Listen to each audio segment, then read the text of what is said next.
Hello, everybody. Welcome to the new podcast, Bringing Virtual Care Home, a part of the Slice of Healthcare podcast network. I'm your host, Tina Null, and I'm the Chief Clinical Officer at Anelto. For those of you who are not familiar with Anelto, we are a leading technology platform that brings innovative healthcare solutions to seniors and other at-risk populations, allowing them to stay connected to their healthcare team from anywhere, but most importantly, from home. My guest today is Navin Gupta, the CEO of iN2L plus Lifeloop. Welcome, Navin, and thank you for agreeing to be my first guest on our new podcast. Thank you, Tina. What an honor to be with you here. While I admit that I am brand new to podcasting, I'm wondering if you've had any experience in this area yourself.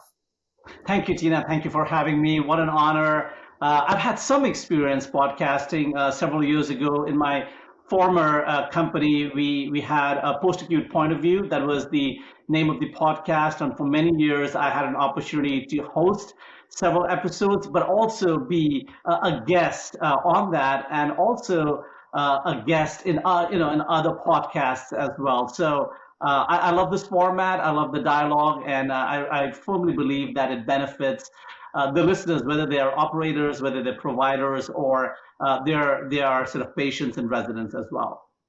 Wow, that gives me a little bit extra confidence because now we're not the blind leading the blind here. So before we learn about iN2L plus Lifeloop and the work that you're doing in the senior living space, can you share with the audience a little bit about your background and how you landed in your current position? Yeah, so my career, particularly in the latter part, has been in an intersection of innovation, healthcare, and software. I got to work with Philips Healthcare in the acute care space, and we were solving problems of alarm fatigue for nurses.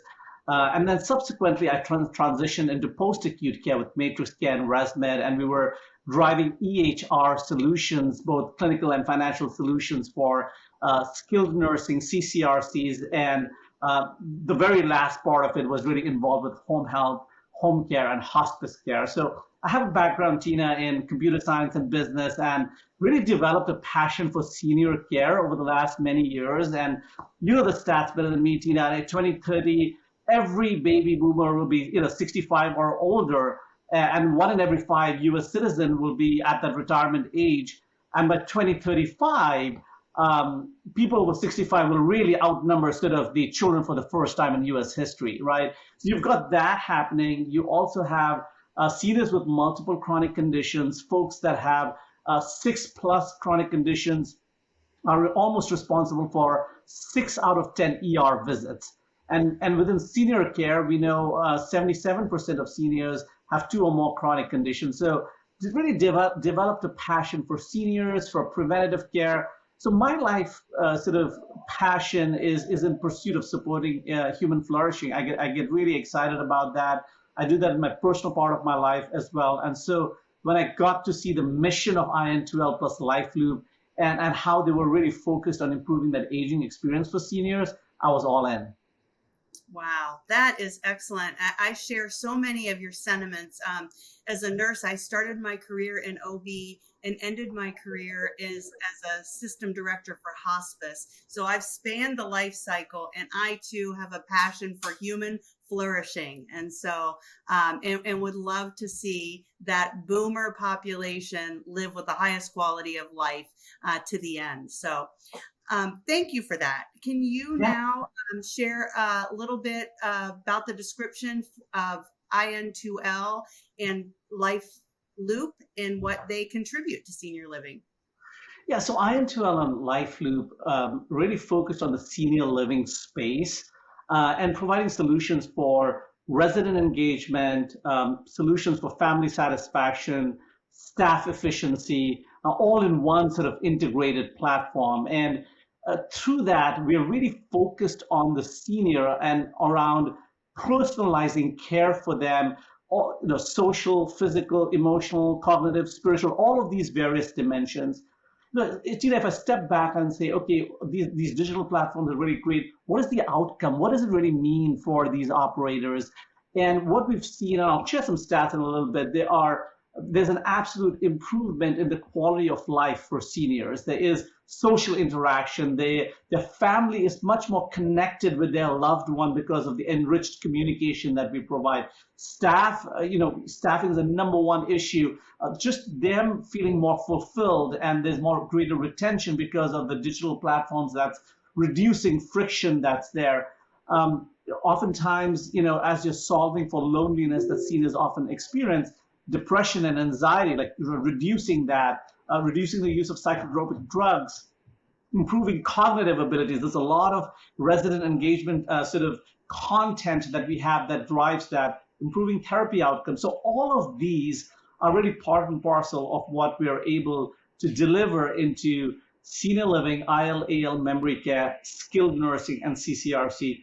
And Tina, we have in-house research. We've got a really wonderful individual, PhD, and she's been looking at and studying the impact of these digital platforms and solutions. And what we found is in those communities where the platforms have been deployed, Tina, 78% increase in social activity. There's 68% in resident mood improvement, 50% reduction in psychotropic drugs. So really a component of where we feel there is the social aspect of doing good and really caring for that senior and aging populations and enabling operators to do that effectively while at the same time be able to do it well.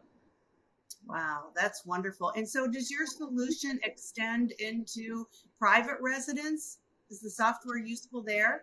Yeah, it absolutely is. Our primary focus has been for those seniors that are in communities.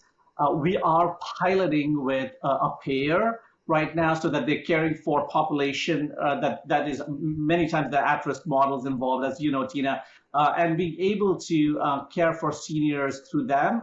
And also we've partnered with AAA, Area Agency of Aging, in different locations, and that they're caring for seniors outside in the community. That's still a model that we are looking to see how can we make it most effective. The solution applies to every single senior. When we talk about 60 million seniors out there, we're scratching the surface. There's a lot more work for us to do. Right. But making a valuable contribution in those areas where a lot of boomers are residing right now. So that's absolutely here. Can you touch on how different stakeholders in the senior living space can leverage this technology to improve the quality of daily life or generate more efficient workflows?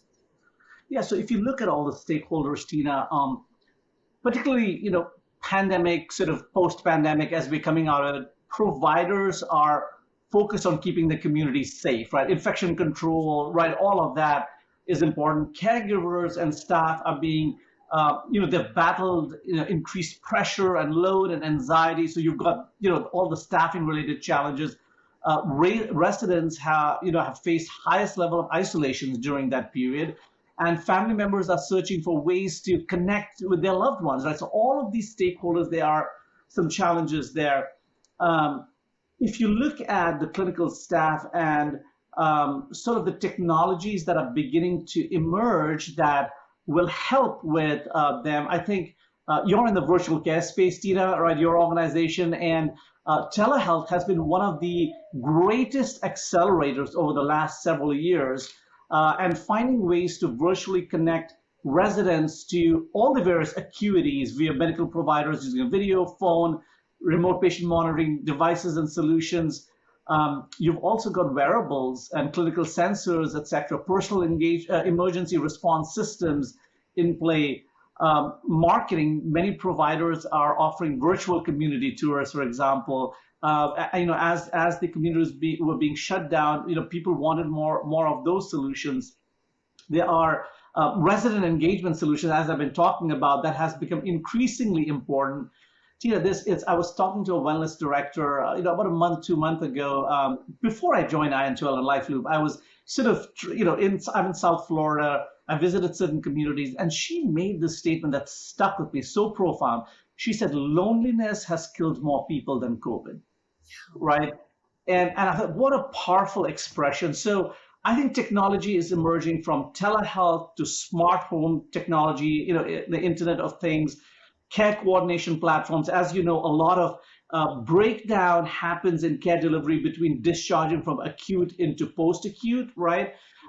Then you've got resident monitoring, safety and fall solutions out there, brain fitness and cognitive, workforce solutions, community. So there's all this range of technology that are now available and accelerating in this senior space.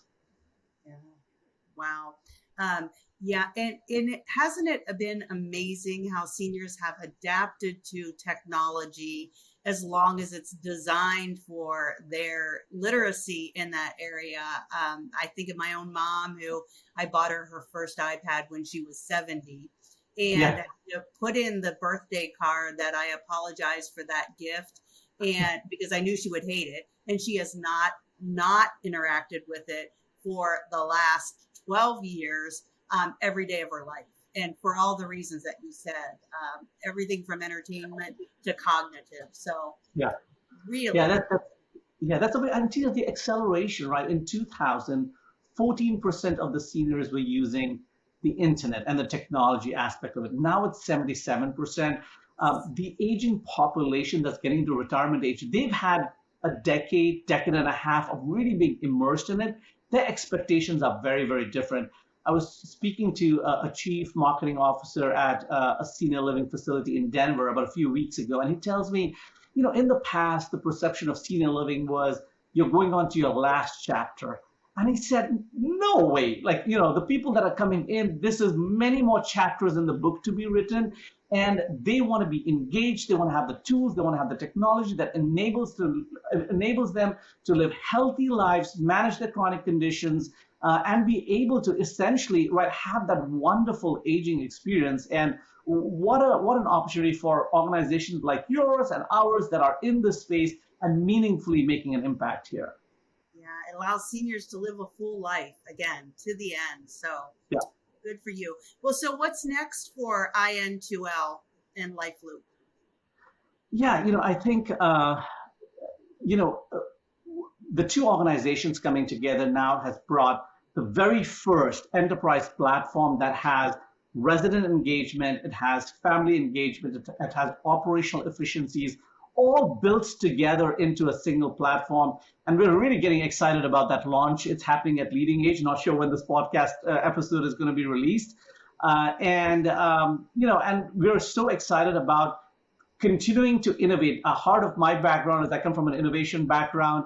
We've got wonderful, talented people within the organization. I think there's a lot that we can do with prescriptive and descriptive analytics, right? So predictive, right? So thinking around what can we use the data to provide insights into, is there a cognitive decline that's happening? Are there any interventions that are really necessary? So playing at the fringes of being able to amplify the clinical care that is being provided within organizations. How cool would it be to use the data insights to be able to inform the care planning and the other service plans that are being put together? That's one amongst many other things that we're thinking about from an innovation perspective. But just the release of the first enterprise solution, completely device agnostic on any platform, any device, bringing together all of the valuable assets from iN2L and Lifeloop in a single platform is very, very exciting, Tina. Wow, I 100% agree with that. And I'm going to be excited to watch that happen and stay in touch with you to hear more about that as well. So, Navin, if there's nothing else that you would like the general public to know about iN2L and Lifeloop, I can say goodbye here. Is there any last thoughts you want to share with the audience? No, just thank you again, Tina, for your first podcast recording. You were amazing, and what an honor to be on you. So thank you so much. Thank you. Thank you so much for being my first guest to Bringing Virtual Care Home. And thank you all for tuning in to Bringing Virtual Care Home podcast. I hope you'll stay connected to us on LinkedIn and join us for our next podcast episode soon. Thanks.